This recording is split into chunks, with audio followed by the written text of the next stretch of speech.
Hello and welcome to another edition of Educational Insights. I'm Robert Moody. Today we're going to dive into 529 plans, what they are, some recent updates, and how they might help you save for education and even retirement. A 529 plan is a state-sponsored savings account designed to help you save for education expenses. The money you put in grows tax-free, and as long as you use it for qualified educational costs, your withdrawals are also tax-free. One of the great things, there are no income limits to contribute, making it accessible for most people. So how does a 529 plan work? Let me give you a brief example. Let's say Sarah puts $5,000 into her daughter's 529 plan this year. In some states like Alabama, she can even get a state tax deduction for that contribution. Over time, her investment grows tax-free. When her daughter is ready for college, she withdraws $30,000 to pay tuition, and that money comes out tax-free. Now, if Sarah, let's say, gets a $10,000 scholarship, she can withdraw that amount from her 529 plan without penalty, but she will pay taxes on the earnings portion of the withdrawal.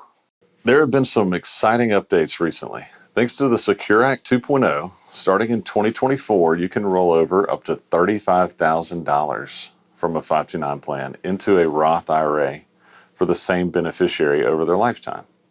One thing to remember is that this is for your beneficiary's Roth IRA, not your own. Think of it as a great way to jumpstart their retirement savings. There are a few rules. The 529 plan must be open for at least 15 years, and annual Roth IRA contribution limits apply. So you can transfer $7,000 per year over 5 years to get to the $35,000. This change helps families repurpose unused 529 plans for retirement.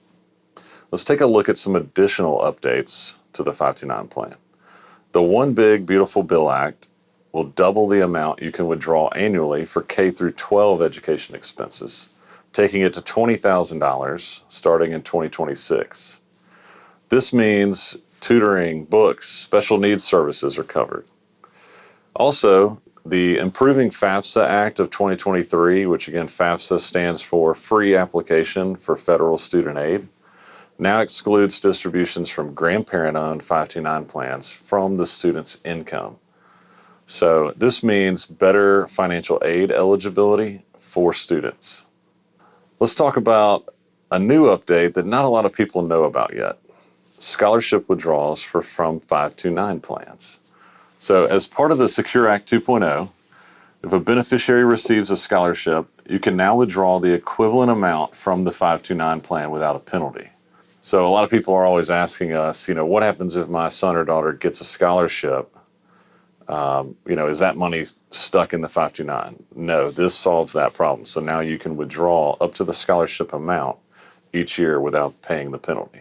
One thing we do want to note, keep in mind the earnings portion will still be taxed as ordinary income. It's important to keep the documentation, as always, for the scholarship amount to avoid any IRS issues.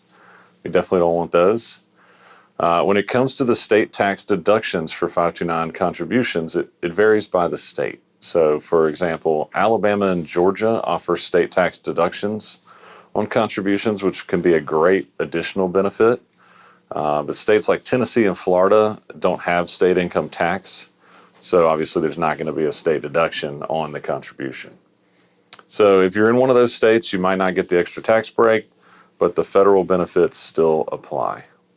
So to wrap up, 529 plans offer fantastic tax advantages for education savings.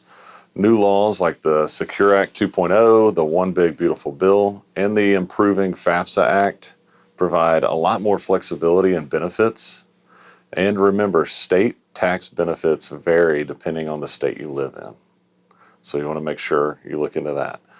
Thanks so much for joining me today on another edition of Educational Insights. I'm Robert Moody. Have a great day.